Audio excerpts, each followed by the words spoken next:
करेंगे, ये देखना काफी दिलचस्प होगा। कांग्रेस इन चुनाव में शिरकत नहीं करेगी। बात बसपा की करें तो बसपा भी जनरली उपचुनाव में शिरकत नहीं करती है, भाग नहीं लेती है, लेकिन इस बार वो उपचुनाव में अपनी हिस्सेदारी निभा रही है। उन्होंने रामपुर से चुनाव लड़ने से इनकार कर दिया है। हाँ, जरूर उन्होंने आजमगढ़ के चुनाव के लिए गुड्डू जमाली को यहाँ से खड़ा किया है। तो बहुत ही डेडली कॉम्बिनेशन बन रहा है। दो यादव एक साथ चुनाव लड़ रहे हैं।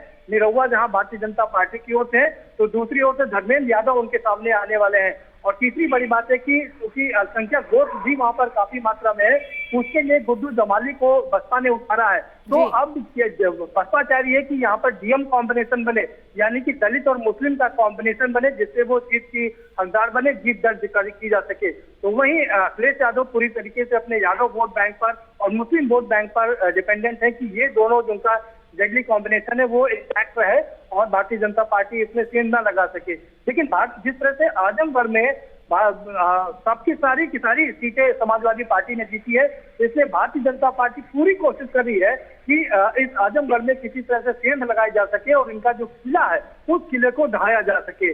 रामपुर में भी मुख्तार अब्बास नकवी को चुनाव लड़ाया जाना था, लेकिन उनको अभी टिकट नहीं मिला है और आज अंतिम दिन है। तो क्या जो मुख्तार अब्बास नकवी हैं वो अब आगे मंत्री नहीं रहेंगे, ये देखना काफी दिलचस्प होगा, क्योंकि उनको टिकट नहीं मिला है। तो और जबकि वो केंद्र में कैबिनेट के मंत्री हैं, तो ऐसे में उनके भविष्य को लेकर के भी लोगों में तरह तरह की यहाँ पर चर्चाएं हो रही हैं। तो दो लोकसभा की जो सीटें हैं जिन पर 23 तारीख को मतदान होगा और 26 तारीख को परिणाम आएगा, वो बहुत ही दिलचस्प यहाँ पर होने वाला है और ये लड़ाई पूरी तरीके से बहुत ही दिलचस्प बनी हुई है। चलिए, बहुत बहुत शुक्रिया प्रदीप जी इस तमाम जानकारी के लिए। और फिलहाल यहाँ वक्त है एक छोटे से ब्रेक का, फौरन लौट रहे हैं, देखते रहिए एमएच प्राइम। वहां पहुंचे हुए हैं, उत्तर प्रदेश के दौरे पर हैं, तो कई कार्यक्रमों में भी लगातार हम देख रहे हैं रोजाना वो शामिल हो रहे हैं। इसके अलावा ज्वाइंट सेशन के अलावा भी क्या और कुछ कार्यक्रम है? सीधे दिल्ली हालांकि आपने आने की बात कही है, लेकिन क्या कुछ इस दौरे के दौरान और कुछ खास रहा? देखिए, बहुत महत्वपूर्ण रहा दौरा उनका। इसलिए महत्वपूर्ण रहा क्योंकि राष्ट्रपति अपने 4 दिन का उनका दौरा था, चौथे दिन का उनका अंतिम दिन का दौरा यहाँ पर है। पहले दिन वो अपने जो उनका कानपुर देहात उनकी कर्मस्थली और जन्मस्थली है, वहां पर गए, उन्होंने एक जनसभा को संबोधित किया। और बड़ी बात यहाँ पर यह रही कि उनके साथ में देश के प्रधानमंत्री नरेंद्र मोदी ने भी शिरकत किया। नरेंद्र मोदी की भूत प्रशंसा की राष्ट्रपति रामनाथ कोविंद ने और कहा कि हम जैसे लोगों को राष्ट्रपति पद तक पहुंचाने में प्रधानमंत्री का एक अहम रोल रहा है और हम बड़े शुक्रगुजार हैं प्रधानमंत्री के कि उन्होंने मुझे ये अवसर दिया, ये मौका दिया। तो वहां पर उनकी तारीफ किया। और कल जिस तरीके से वो संत कबीर नगर में थे, संत की नगरी यानी कि जो कबीर की नगरी थी, उनकी समाधि पर पूजा अर्चन की थी, उन्होंने फूल मालाएं चढ़ाई थी और उसके बाद वहां पर योगी की भूत प्रशंसा की थी कि योगी जिस तरीके से उत्तर प्रदेश में काम कर रहे हैं, विकास के तमाम काम हो रहे हैं और उन्होंने लॉ एंड ऑर्डर पर जिस तरह से काम किया है वो बहुत ही गौरव तलब है। तो दूसरा दिन उनका संत कबीर नगर और दूसरा दिन गोरखपुर का दौरा था उनका। गोरखपुर में भी गए थे, गोरखपुर में जाकर के जो वहां पर गोरखनाथ स्ट्रीट में वहां पर दर्शन पूजन किया था। तीसरे दिन वो संत कबीर नगर और काशी गए थे और चौथा दिन आज का दिन है जो वो लखनऊ में ज्वाइंट सेशन को संबोधित करेंगे। ये बहुत बड़ी बात है, देश का राष्ट्रपति आज एक ज्वाइंट सेशन को संबोधित करेगा, अपने आप में बड़ी बात है। विधायकों को यहाँ पर काफी कुछ सीखने को मिलेगा क्योंकि तमाम नए विधायक आए हुए हैं, वो कैसे राष्ट्रपति के सामने बिहेव करते हैं और विपक्ष का क्या रोल रहता है ये भी देखना काफी महत्वपूर्ण होगा। लेकिन राष्ट्रपति का आज अंतिम दिन है, उनके 4 दिन के प्रवास था और आज वो यहाँ से इस कार्यक्रम के बाद में सीधा वो दिल्ली की ओर प्रस्थान करेंगे। प्रदीप जी, एक और सवाल यहाँ पर, जिस तरह से आपने कहा लोकसभा चुनावों को लेकर भी तैयारियां अब जोरों पर हैं, ऐसे में तमाम विपक्षी पार्टियों की तैयारियां भी होंगी, कांग्रेस की क्या भूमिका आप देख पा रहे हैं? बिल्कुल, बहुत शानदार खुशबू। कांग्रेस ने पूरी तरीके से अपने आप को विड्रॉ कर लिया है। उन्होंने साफ कर दिया कि हम इन उपचुनाव में शिरकत नहीं करेंगे क्योंकि अभी हमारा संगठन का ढांचा सही से मजबूत नहीं है। आज 12 बजे हालांकि प्रेस कॉन्फ्रेंस करेंगे पीएल पुनिया जो कि छत्तीसगढ़ के प्रभारी है, तो वो क्या बड़ी घोषणा करने वाले हैं, क्या वो उत्तर प्रदेश के अध्यक्ष की कोई घोषणा करेंगे या और क्या घोषणा करेंगे, ये देखना काफी दिलचस्प होगा। कांग्रेस इन चुनाव में शिरकत नहीं करेगी। बात बसपा की करें तो बसपा भी जनरली उपचुनाव में शिरकत नहीं करती है, भाग नहीं लेती है, लेकिन इस बार वो उपचुनाव में अपनी हिस्सेदारी निभा रही है। उन्होंने रामपुर से चुनाव लड़ने का दिनेश निरहुआ जो कि एक कलाकार, भोजपुरी कलाकार हैं, उनको चुनाव के लिए उतारा है। तो बड़ी दिलचस्प लड़ाई है यहाँ पर। राजनीतिक के तौर पर धर्मेंद्र यादव होंगे तो एक्टर के तौर पर निरहुआ यादव होंगे। तो ये लोकसभा की चुनाव बहुत ही महत्वपूर्ण है, क्योंकि भारतीय जनता पार्टी जहाँ पर आजमगढ़ का किला भेजना चाहती है समाजवादी पार्टी का, तो वहीं समाजवादी पार्टी अपने दोनों किलों को बचाए रखना चाहती है, जिसकी जद्दोजहद कर रही है। और साथ ही साथ में अखिलेश यादव आजम खान से पैक्ट करने की कोशिश कर रहे हैं, जिससे कि वो शिवपाल के साथ जाके एक जटिल कॉम्बिनेशन न बना सके। तो ये एक बहुत महत्वपूर्ण चीजें चल रही हैं। और उसके अलावा जो विधान परिषद की सीटें हैं उसको लेकर के भी बहुत जोर शोर से तैयारी चल रही है। नामों की घोषणा की जानी है। भारतीय जनता पार्टी में भी लगातार इस पर विचार मंथन हो रहे हैं। 7 मंत्री हैं, उनका भविष्य चुनाव पर है कि किन को यहाँ से टिकट मिलता है, वो देखना दिलचस्प होगा। उधर समाजवादी पार्टी 4 लोगों को विधान परिषद भेज सकती, किन को भेजेगी। स्वामी प्रसाद मौर्य जो चुनाव हार चुके हैं, उनका लगभग विधान परिषद में जाना तय हो गया है। 3 और नाम कौन से होंगे ये भी देखना काफी दिलचस्प होगा।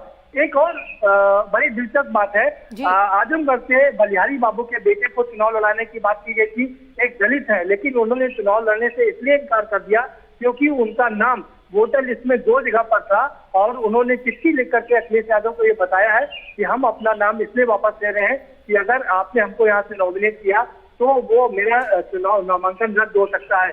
इसलिए मजबूरी बस आप धर्मेंद्र यादव के पास में उनको जाना पड़ा है, वो चुनाव लड़ेंगे। अब बात करते हैं खुशबू की, अमृत महोत्सव यहाँ पर चल रहा है। आपने बताया कि 75 साल देश की आजादी के हो गए हैं। उसी के अवसर पर आज एक यहाँ पर ज्वाइंट सेशन बुलाया गया है, जिसमें विधानसभा और विधान परिषद दोनों के सदस्य यहाँ पर होंगे। और इस ज्वाइंट सेशन को देश के राष्ट्रपति रामनाथ कोविंद संबोधित करेंगे और साथ साथ में योगी आदित्यनाथ भी संबोधित करेंगे। जब ये सेशन समाप्त हो जाएगा उसके बाद रामनाथ कोविंद दिल्ली की ओर प्रस्थान कर जाएंगे और योगी आदित्यनाथ यहाँ से मथुरा की ओर प्रस्थान करेंगे। और मथुरा में आज और कल उनका 2 दिन का दौरा रहने वाला है। आज शाम तक वो जितने डेवलपमेंट के काम है, बांके बिहारी का जो मंदिर है उस पर दर्शन पूजन करेंगे और उसके साथ साथ में जो यहाँ पर विकास के काम है उन विकास के कामों का भी जायजा लेंगे। जी, तो यानी कुल मिलाकर उत्तर प्रदेश की जो राजनीति है उसको लेकर आज का दिन काफी अहम है, क्योंकि मुख्यमंत्री के ही लगातार 2 खास कार्यक्रम हैं जो आज होने जा रहे हैं। बहुत बहुत शुक्रिया प्रदीप जी तमाम जानकारी के लिए। और उत्तर प्रदेश की तमाम खबरें तो लगातार आपने सुनी ही, लेकिन आपको साथ साथ ये भी बता दें कि जिस तरह से आजादी का अमृत महोत्सव जिसके 75 साल हो चुके हैं उसको लेकर भी आज ये दौरा। प्रदीप जी, एक और सवाल यहाँ पर हम आपसे ये जानना चाहेंगे, क्योंकि राष्ट्रपति वहां पहुंचे हुए हैं, उत्तर प्रदेश के दौरे पर हैं, तो कई कार्यक्रमों में भी लगातार हम देख रहे हैं।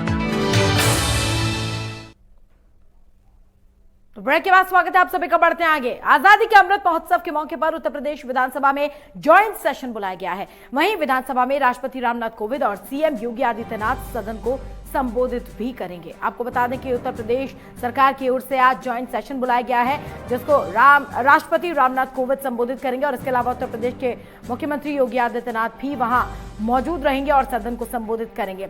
आजादी के 75 वर्ष होने पर पूरे देश में अमृत महोत्सव मनाया जा रहा है। इसी मौके पर उत्तर प्रदेश सरकार की ओर से भी ज्वाइंट सेशन आज बुलाया गया है, जिसमें राष्ट्रपति रामनाथ कोविंद मौजूद रहेंगे और सदन को संबोधित करेंगे। इसके अलावा सीएम योगी आदित्यनाथ के अलावा तमाम बड़े अधिकारी और कई नेता भी इस सेशन में मौजूद रहेंगे।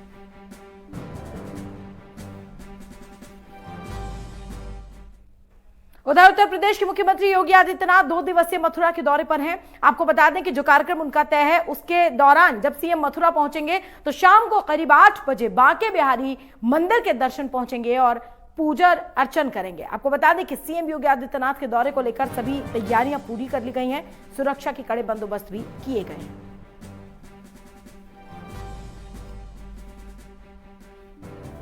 तो आइए उत्तर प्रदेश की राजनीति से जुड़ी कुछ खबरों पर नजर डालने के लिए और इस पर ज्यादा विस्तार से जानकारी के लिए उत्तर प्रदेश से हमारे संपादक प्रदीप विश्वकर्मा जी जुड़ रहे हैं।